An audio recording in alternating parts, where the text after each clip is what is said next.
அனைவருக்கும் வணக்கம். இது உங்கள் வலையொலி.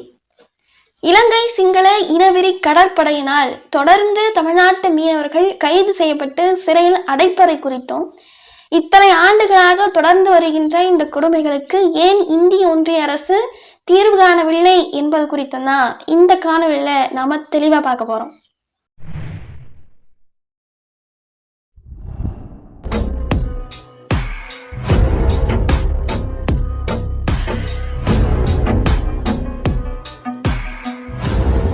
உலகின் முதல் மாந்த இனமான தமிழ் பேரினத்தில் பிறந்த தமிழ் மீனவர்களுக்கென்று ஒரு தனித்துவமான வாழ்வில் இருக்கிறது, ஒரு தனித்துவமான வரலாறும் இருக்கிறது. இத்தனை பெருமை மிக்க நம் தமிழ் மீனவர்கள் இன்றைக்கு தன்னுடைய மீன்பிடி தொழிலையே முற்றுமுழுதாக கைவிட வேண்டிய நிலைக்கு தள்ளப்பட்டுள்ளனர். இதுதான் இன்றைக்கு இருக்கிற வரலாற்றுல ஒரு பெரும் துயரம். ஆர்ப்பரிக்கும் அலைகடல் மீது முட்டி மோதி கைவலிக்க கண்ணோக களம் செலுத்தி கடல் சீற்றம், புயல், மழை இத்தனை இயற்கை சீற்றங்களையும் தாண்டி ஒவ்வொரு நாளும் மீனவர்கள், உலகின் எல்லா மீனவர்களும் கடலுக்கு தன்னுடைய உயிரை விலையாக வைத்தே மீன்பிடிக்க போறாங்க. ஆனா தமிழ் மீனவர்கள் மட்டும்தான் இத்தனை இயற்கை சீற்றங்களையும் தாண்டி இலங்கை கடற்படையின் இன வெறிக்கு பலியாகும் பேராபத்து இருக்கிறது அப்படின்னு தெரிஞ்சும் அதையும் எதிர்கொள்ள துணிந்தே கடலுக்கு மீன்பிடிக்க செல்ல வேண்டிய ஒரு பெருங்கொடுமை இங்கு நிகழ்கிறது.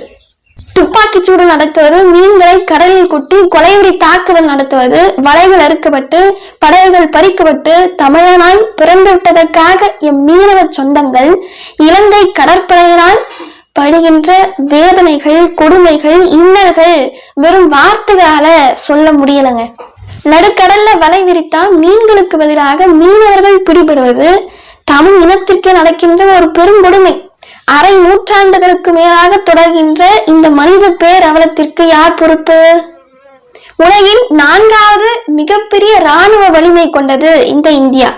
இலங்கை கடற்படை தாக்க வரும்போது அதை தடுத்து இதுவரை ஒரே ஒரு மீனவரை கூட காப்பாற்றாதது ஏன்?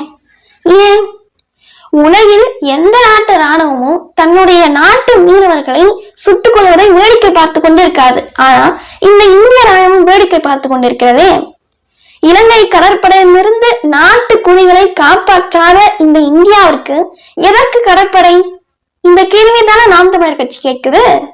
குஜராத் மீனவரை பாகிஸ்தான் ராணுவம் சுட்டுக் கொன்றால் கொதித்தெழுந்து கொலை வழக்கு பதித்து போர் முழக்கமிட்டு ஐநா மன்றம் வரை அபாய மணியடிக்கின்ற இந்த இந்திய நாட்டின் ஆட்சியாளர்கள் இதுவரை 800க்கும் மேற்பட்ட தமிழ் மீனவர்கள் இலங்கை கடற்படையினால தாக்கப்பட்ட போதிலும் எந்த ஒரு சலனமின்றி அமைதியாக கடந்து செல்வது ஏன்?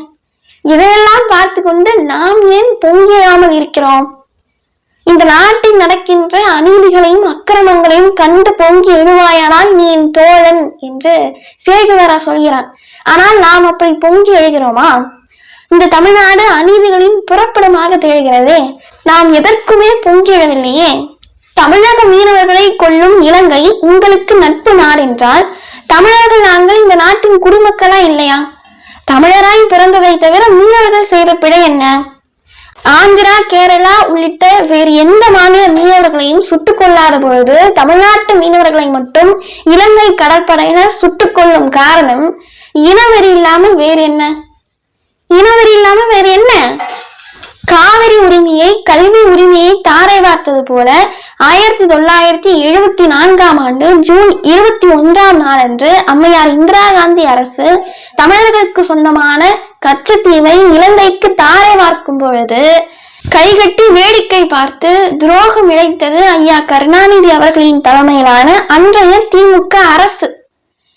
தற்பொழுது திமுக மீண்டும் ஆட்சிக்கு வந்தது முதல் தமிழக மீனவர்கள் நாளுக்கு நாள் சிறைபிடிப்பது அதிகரித்து கொண்டே வருது. கடந்த 2020ஆம் ஆண்டு 74 மீனவர்கள் கைது செய்யப்பட்டாங்க. அதன் பிறகு 2021ஆம் ஆண்டு 143 மீனவர்கள் கைது செய்யப்பட்டாங்க. பிறகு 2022ஆம் ஆண்டு 229 மீனவர்கள் கைது செய்யப்பட்டாங்க. 2023ஆம் ஆண்டு 220 மீனவர்கள் கைது செய்யப்பட்டாங்க. பிறகு 2024இல் 528 மீனவர்கள் கைது செய்யப்பட்டாங்க. இப்பொழுது இந்த ஆண்டு இதுவரை 10 முறை இலங்கை கடற்படையால் கைது செய்யப்பட்ட தமிழ் மீனவர்களின் எண்ணிக்கை எவ்வளவு தெரியுமா? 78. கடந்த 5 ஆண்டுகள்ல 1250க்கும் மேற்பட்ட தமிழ் மீனவர்கள் சிங்கள இனவெறி கடற்படையால கைது செய்யப்பட்டிருக்காங்க. இப்பொழுதும் இலங்கை சிறையில 110 மீனவர்கள் இருக்கிறாங்க. 228 படகுகள் மீட்கப்படாமல் பறித்து வைக்கப்பட்டுள்ளன. கைது செய்யப்பட்ட மீனவர்களின் குடும்பத்திற்கு இழப்பீடு வழங்க அரசு நடவடிக்கை எடுக்கிறதை தவிர மீனவர்கள் கைது செய்யப்படாமல் இருக்க எந்த ஒரு அரசும் எந்த ஒரு நடவடிக்கையும் எடுக்காதது ஏன்? பறிக்கப்பட்ட படகுகளுக்குத்தான் இழப்பீடு அரசு வழங்குகிறதை தவிர படகுகள் பறிக்கப்படாமல் பாதுகாக்க வழி என்ன? எந்த ஒரு தமிழ் மீனவரும் இலங்கை கடற்படையால கொல்லப்படாமல் பாதுகாக்கப்படுவதற்குத்தான் ஒரு அரசு வேண்டுமே தவிர கொல்லப்பட்ட பிறகு மீனவர்களுக்கு இழப்பீடு வழங்குவதற்கு அல்ல. இதை இந்திய ஒன்றிய அரசும் திமுக அரசும் தெளிவாக புரிந்து கொள்ளணும். இன்னும் எத்தனை ஆண்டுகள் தமிழ்நாட்டு மீனவர்கள் துயரக்கடலில் தத்தளித்துக் கொண்டிருப்பார்கள்? தண்ணீர் கடலில் மிதக்கும் படகை போல கண்ணீர் கடலில் தினம் தினம் நம் மீனவ சொந்தங்கள் தத்தளித்துக் கொண்டிருக்கிறார்கள். அவர்களின் வாழ்வில் சூழ்ந்துள்ள துயர இருள் எப்போது விடிவு பெறும்?